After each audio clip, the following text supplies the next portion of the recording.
Current अजून चालू आहे.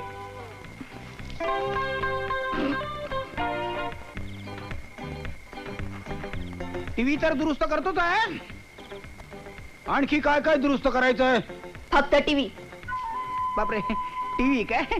मला वाटलं काही संबंध बिघडले असते तर ते पण दुरुस्त करायचे. ते दुरुस्तीच्या पलीकडे गेलेत. टीव्ही लवकर दुरुस्त करा. डॅडी पार्टी होऊन यायच्या तो दुरुस्त झाला